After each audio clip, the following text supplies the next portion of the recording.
ओंग ह्रीं श्रीं क्लीं आचार्य सुशील गुरुवे नमः। आज विश्व धर्म परिवार सारे संसार की ओर से श्री कृष्ण भगवान के जन्म दिवस की, जन्माष्टमी की, जन्म तिथि की अनंत अनंत अनंत शुभकामनाएं पूरे विश्व को। आज पूरा विश्व भगवान कृष्ण की जन्माष्टमी मना रहा है। भगवान महावीर के समय से पूर्व जितने भी महापुरुष हुए हैं, जितने भी महान आत्माएं हुई हैं, जिन्होंने पूरे समाज के लिए, पूरे विश्व के लिए काम किया है, उन महापुरुषों के मानने वाले सभी थे। तो आज जितना भी पूरे विश्व के परिवार हैं, उनके पूर्वजों के ये आराध्य हैं, कोई दो राय नहीं। जब कुछ भेद था ही नहीं, जैन साधु भी ऊंच नीच मध्यम कुल में हर जगह विचरण करता था। और एक बात और, आज भगवान कृष्ण की जन्माष्टमी मनाई जा रही है। अभी पहले राम जन्मभूमि का भूमि पूजन हुआ था। उस और अभी जो 15 अगस्त आ रही है, देश की आजादी का महोत्सव तो मनाया ही जाएगा, परंतु उसी दिन जैन धर्म के 18 दिन के महोत्सव शुरू होने वाले हैं। 15 अगस्त से शुरू हो जाएंगे। पहला पर्युषण, महापर्व पर्युषण 15 अगस्त को है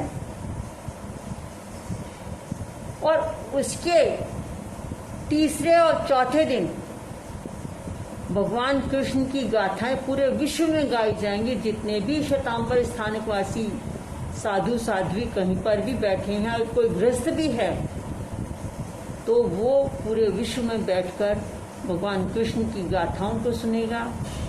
आज उनके बचपन की कहानियां, बचपन की झांकियां आपको देखने में आ रही हैं। और 17 तारीख और 18 तारीख को भगवान कृष्ण के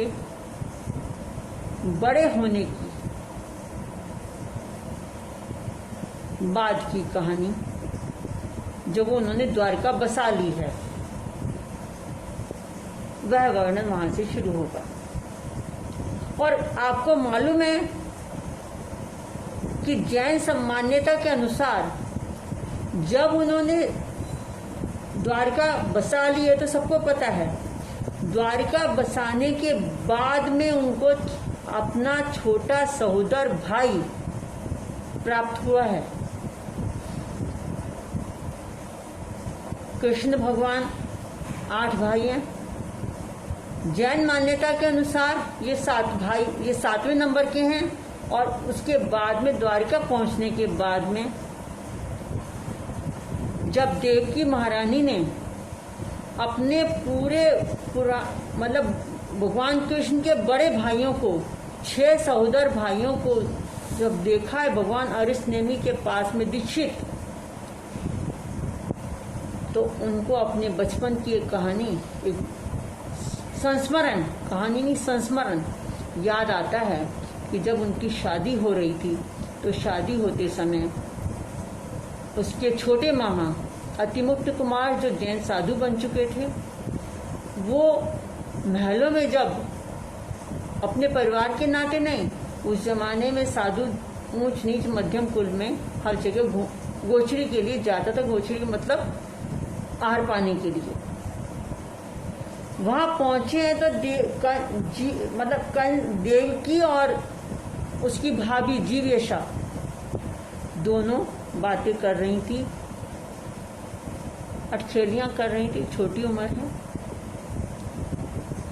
तो जीवेशा ने मुनि से क्या कहोगे? मजाक कर लिया? कहते हैं कि मजाक हमेशा बराबर वाले से शोभा देता है, ना छोटों से शोभा देता है ना बड़ों से शोभा देता है। बड़ों से मजाक करोगे तो वो भी अच्छी बात नहीं है, छोटों से मजाक करोगे तो वो भी अच्छी बात नहीं है। तो एक महान संत से जो रिश्तेदारी है उसकी बात नहीं है, परंतु जब वो मजाक कर लिया कि आओ आप भी हमारे साथ में अटखेलियाँ कर लो, खेल लो, तो अतिमुक्त बोले मुनि कि ये जो देवकी है ये 8 पुत्रों की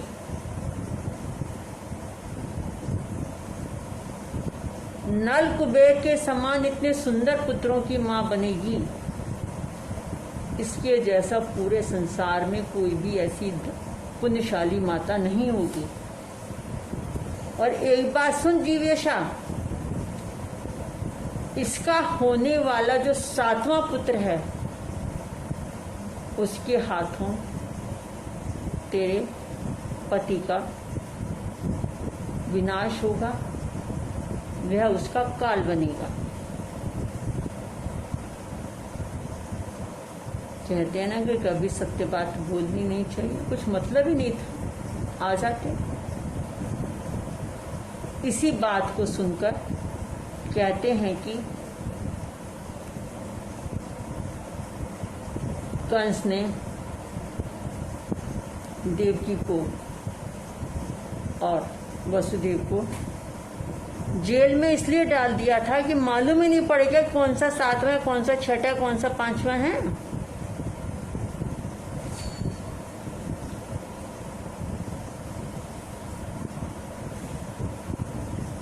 अब जो भी बच्चे पैदा होते उन सबको वो पटक के मार देता था। उसको ये भी नहीं देखने की फुर्सत होती थी कि बच्चे मरे हुए हैं या जिंदा हैं।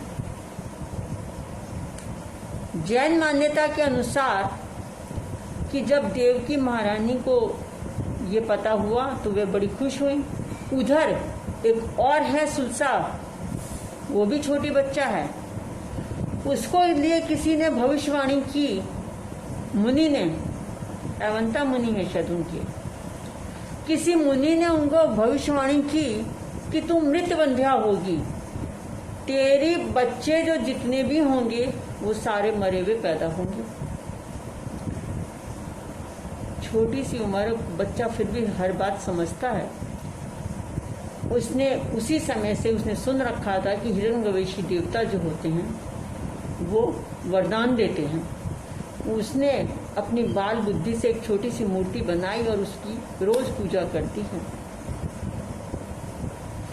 तो देवता प्रसन्न हुए और उन्होंने क्या, और जाको राखे साइयां मार सके ना कोई। देवता ने क्या प्रबंध किया कि देवकी और सुलसा दोनों एक ही समय में ऋतुमती होती थी और एक ही समय में दोनों के बच्चे पैदा होते थे।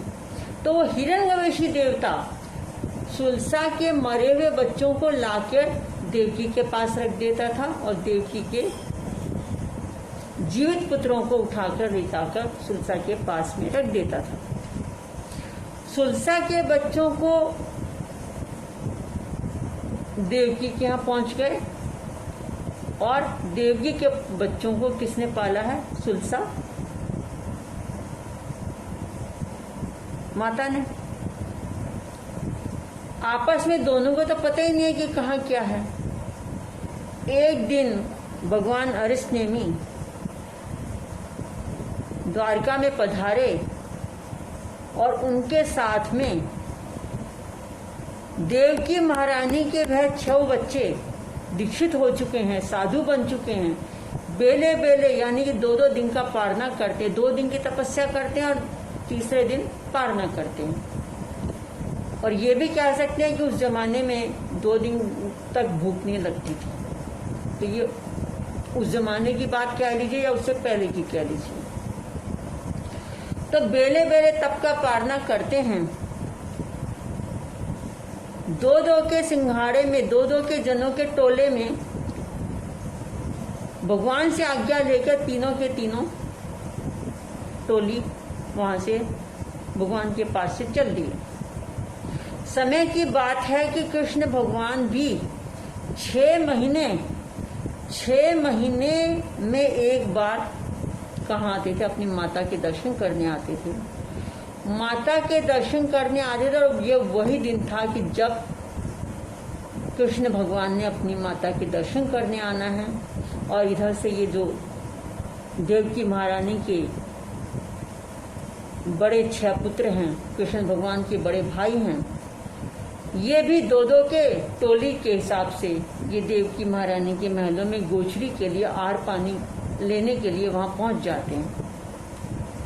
पहली बार 2 पहले सिंघाड़ा, उनको सिंघाड़ा शब्द बोल लीजिए या आप टोली शब्द बोल लीजिए, तो वैसे शास्त्रीय भाषा बोलें तो ज़्यादा अच्छा है।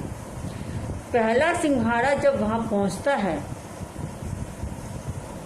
तो देवकी महारानी बड़ी प्रसन्न होती हैं और उन्होंने आगे बढ़कर मुनियों का स्वागत किया है और कृष्ण भगवान के लिए जो मोदक बनाए हुए थे वो भी बहराए हैं और बाकी जो अन्य सामान बनाया गया था वो भी बहराया है। और उसी भक्ति भाव से हाथ जोड़कर उनको 10 कदम आगे तक छोड़ने जाती हैं और वापस अपने उसी काम में लग जाती हैं। थोड़ी देर बाद में दूसरा सिंघाड़ा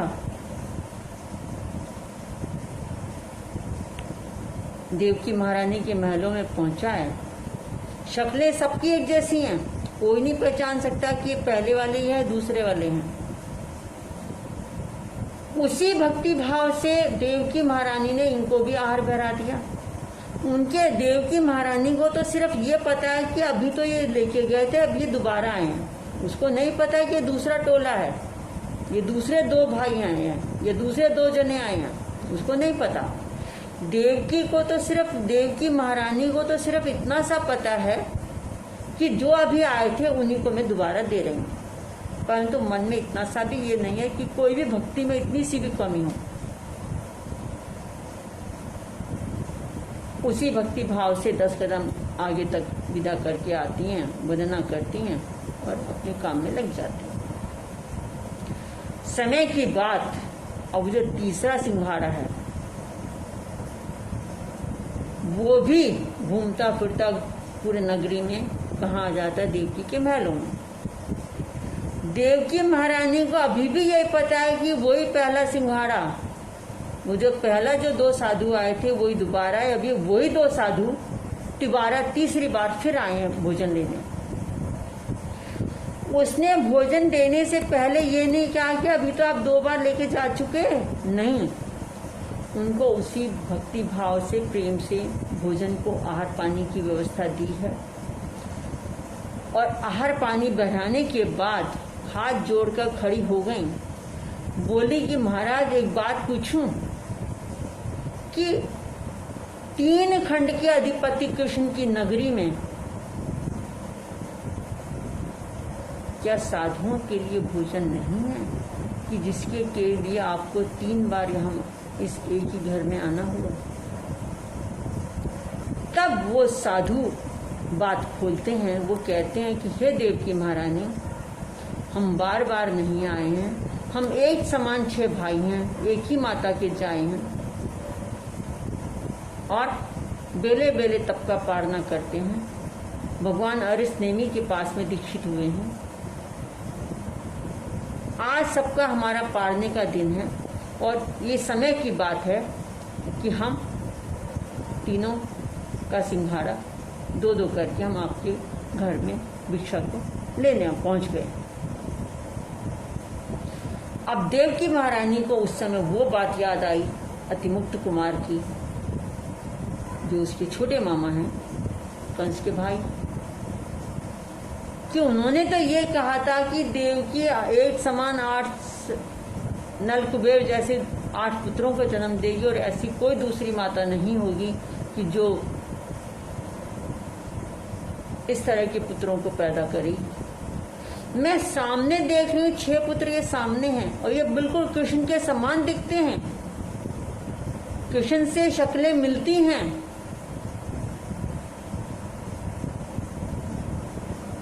तुरंत रथ को तैयार कराया, आज्ञा दी कि रथ तैयार करो, और कहाँ पहुँच गई, अरिष्टनेमी भगवान के चरणों में। और वहाँ पे जाकर जब हाथ जोड़कर खड़ी होती हैं तो अरिष्टनेमी भगवान बोले कि हे देवकी, ये तेरे ही पुत्र हैं, ये तेरे ही पुत्र हैं, और ये तेरे ही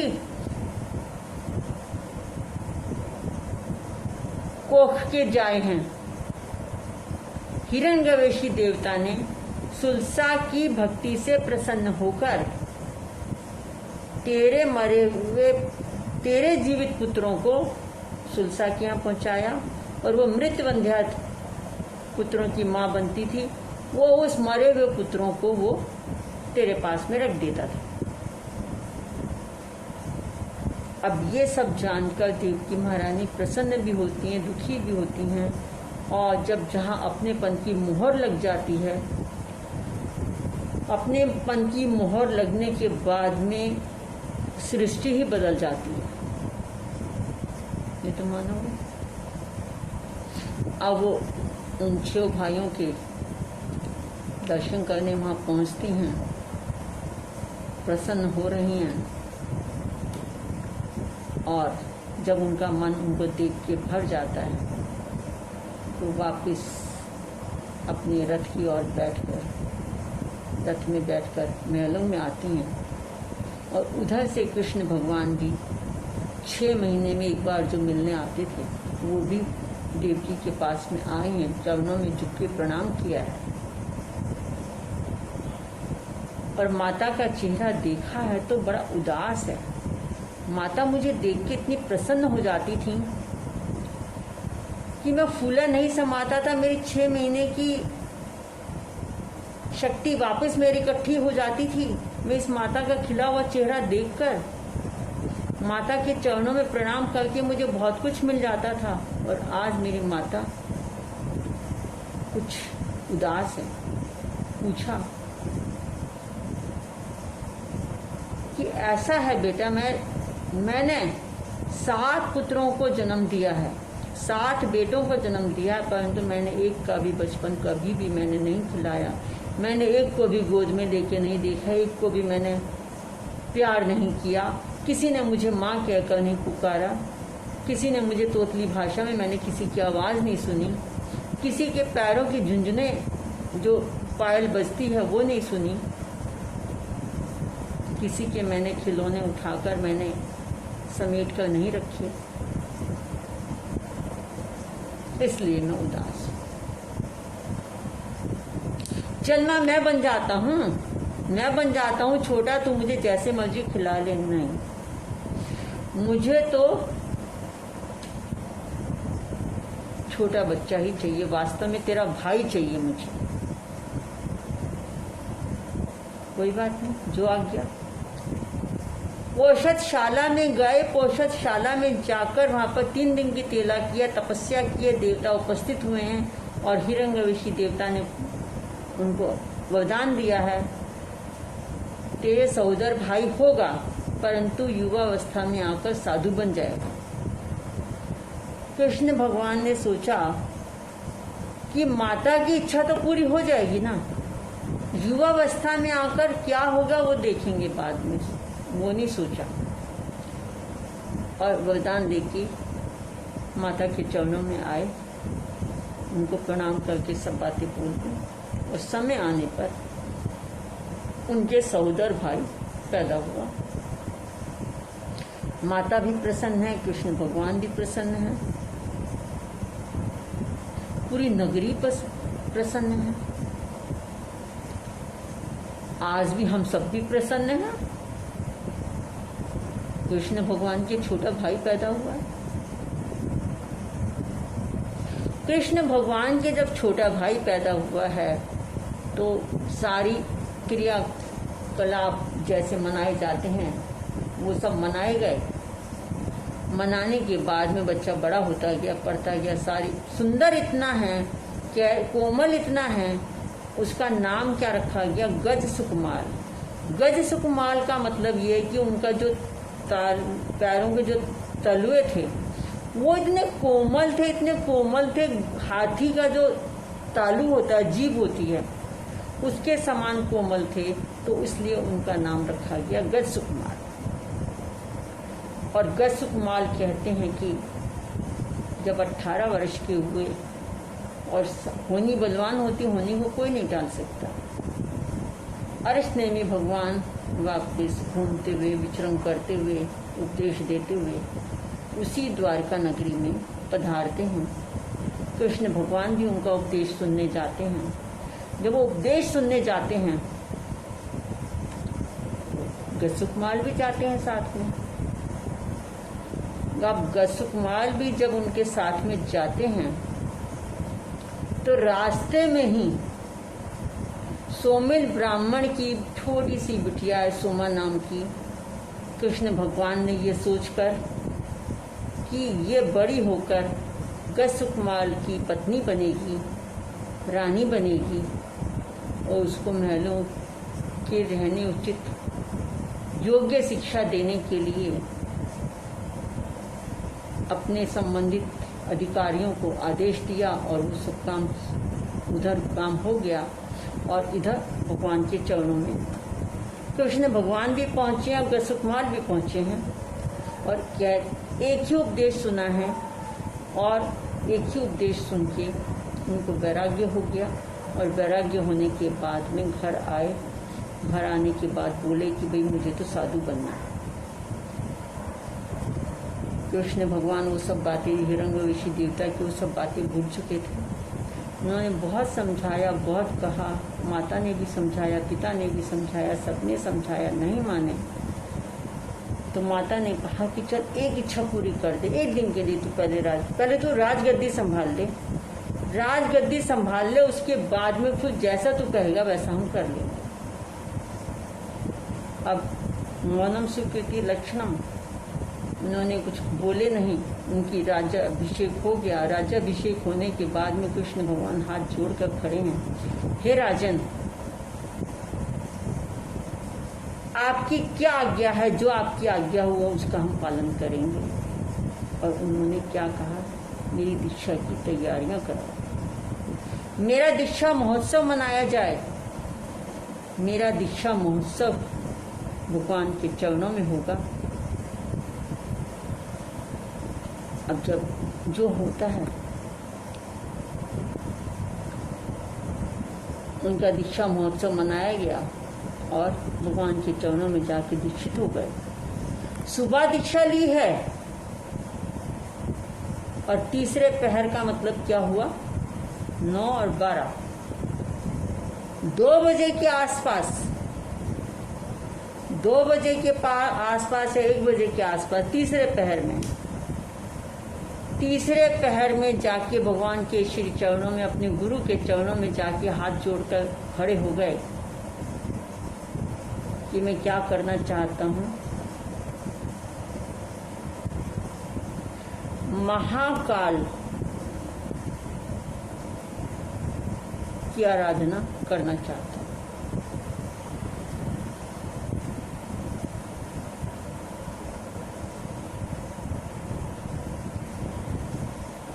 ये आराधना वो होती है जो अरण्य वनों में जाकर होती है। भगवान ने मना नहीं किया, अंतर्यामी थे, उन्हें सब पता था, ऐसा नहीं है। उन्होंने उसको आज्ञा दी, अच्छा ठीक है। महाकाल तप की आराधना करने के लिए वो जब जाते हैं,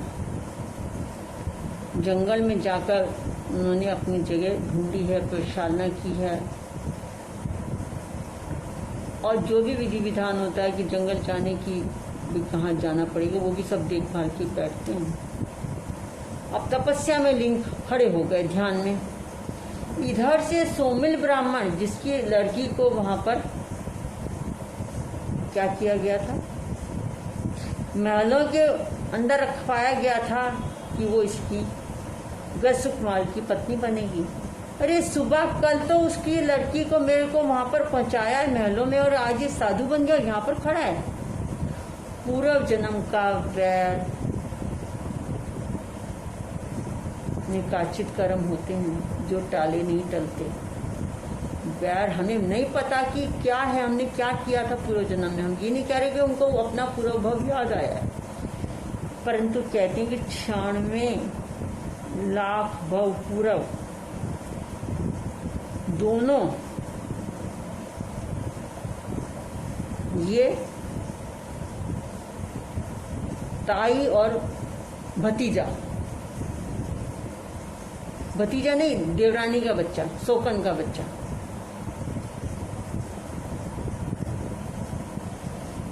शोकन का बच्चा, देवरानी भी नहीं हुई, देवरानी जेठानी भी नहीं है।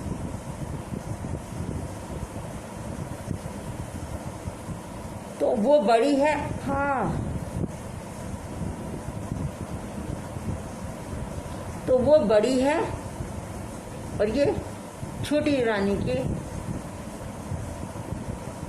सोमिल पैदा हुआ है। सोमिल का जो जीव है वो बच्चा है और सौतेली माँ का जो जीव है वो सोमिल ब्राह्मण है। आप ये मान लीजिए। उस समय क्या हुआ कि बच्चे के सिर में इतनी दर्द हुई, इतनी वेदना हुई, तो बड़ी रानी ने देवरानी को बोला, बड़ी रानी ने छोटी रानी को बोला कि ला इसे मुझे दे दे, मैं इसे ठीक कर दूंगी, मैं जानती हूँ कि कैसे इसको ठीक किया जाता है, इसका दर्द मैं अभी ठीक कर दूंगी। और बड़ी रानी ने रोटी बनाई जाड़ी मोटी और बच्चे के सिर पे बांध दी गरम गरम। उस सिर पे बांधने से गरम रोटी से बच्चे को इतनी वेदना हुई, इतनी वेदना हुई, कुछ बोल तो पाया नहीं और वो मृत्यु को प्राप्त हो गया। कहते हैं कि वो भव का वो जो करनी थी, वो जो कर्म था, वो इस समय उदय में आया। जंगल से में जो अंगारे जल ही रहे थे, मुर्गे जलते ही हैं, कहीं से गीली मिट्टी लाया, उसके सिर पे मुनि के, कसुकुमार मुनि के सिर पे पाल बांध दी और पाल बांध के जो ऊपर में अंगारे हैं, अंगारे लाके उनके सिर के ऊपर रखे गए हैं। तर तर करके उनकी खोपड़ी चल रही है। समता भाव से कसुकुमार मुनि सहन नहीं कर रहे। हम ये सहन करने की बात तो हम कहेंगे ना कि सहन करना तो एक मजबूरी होती है। वो सोचते हैं कि किसी और का ससुर तो संसार की पगड़ी बांधता है और मेरा ससुर मुझे मेरे मोक्ष की पगड़ी बांध रहा है। इतना सा भी कलेश नहीं है, इतना सा भी दुख नहीं है। और वहीं पर मुनि का प्राणांत हो जाता है। कृष्ण भगवान के छोटे भाई का मुनि बनेगा, जिसको मुनि बने अभी 24 घंटे भी नहीं हुए, 24 घंटे भी नहीं हुए ऐसे मुनि को, और वो मृत्यु को प्राप्त हो गया। कर्म करते हैं तो कर्म करते हैं जब, तब भय नहीं होता। जब कर्म कर चुके होते हैं तब भय सताता है। अब क्या होगा? अब कृष्ण भगवान का, राजा कृष्ण का डर सताता है कि जब वो सुबह दर्शन करने आएंगे अपने भाई के और वो वहां पर उसे नहीं पाएंगे, तब मेरा क्या होगा। और वो छिपता छिपाता सुबह हो ही रही है, अपने घर की तरफ जाता है तो सोचता है कि राजा तो मुख्य राजमार्ग से जाएंगे और मुझे क्या करना है। गलियों के रास्ते जाता हूँ, फिर देखेंगे कि क्या करना है, पहले घर तो पहुंचूं एक बार। वह घर पहुंचता है, घर पहुंचने की तैयारी में गलियों के रास्ते जाता है। इधर से कृष्ण भगवान भी भगवान के दर्शन करने जाते हैं। भगवान से सारी कथा उनको मालूम पड़ जाती है और भगवान ने उनको बता दिया कि तेरे रथ के आगे तुझे देखकर जिसकी भी किसी की भी मृत्यु हो जाए तो समझ लेना कि यही व्यक्ति तेरे भाई का को मोक्ष को प्राप्त करने वाला है, दिलाने वाला है, मृत्यु को प्राप्त कराने वाला है। कृष्ण वापसी हो रहे हैं दुखी मन से जब वो वापस हो रहे हैं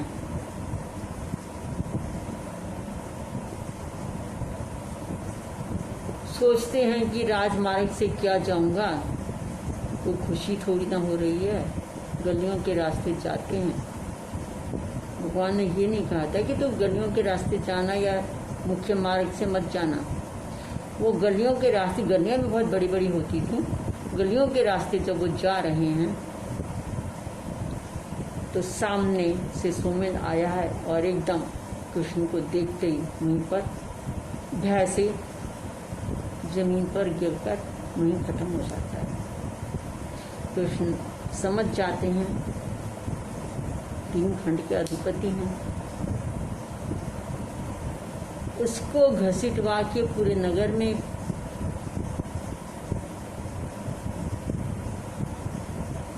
सजा दी जाती है और नगर के बाहर उसको छोड़ दिया जाता है। जहाँ जहाँ भी उसका शरीर जमीन पर भी लगा था उसकी शुद्धिकरण किया जाता है, उसकी धुलाई करी जाती है, उस पर जो भी उस समय के विधान थे वो सब किए जाते हैं।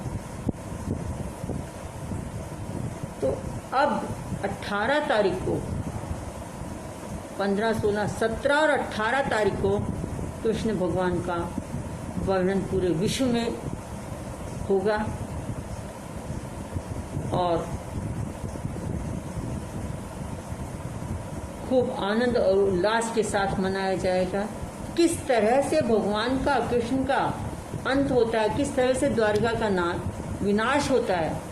सोने की नगरी 2 हैं हमारे पास, एक लंका और एक द्वारका, जो कुबेर के द्वारा ही बनाई गई थी इंद्र के देवता के आदेश पर। एक का सुरा से नाश हुआ और एक का सुंदरी से।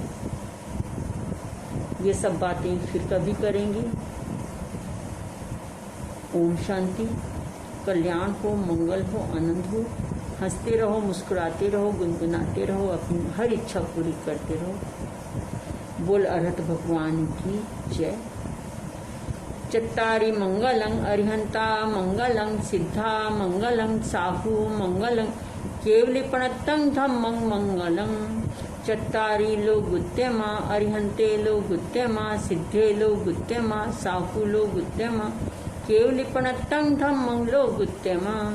चत्तारि शरणं पवज्जामि अरिहंते शरणं पवज्जामि सिद्धे शरणं पवज्जामि साहु शरणं पवज्जामि केवलिपणत्तं धम्मं शरणं पवज्जामि। 4 शरणे दुख हरणे और न शरणा कोई, जो भव प्राणी करे आदरण उसका अजर अमर पद हो, उसका अजर अमर पद हो।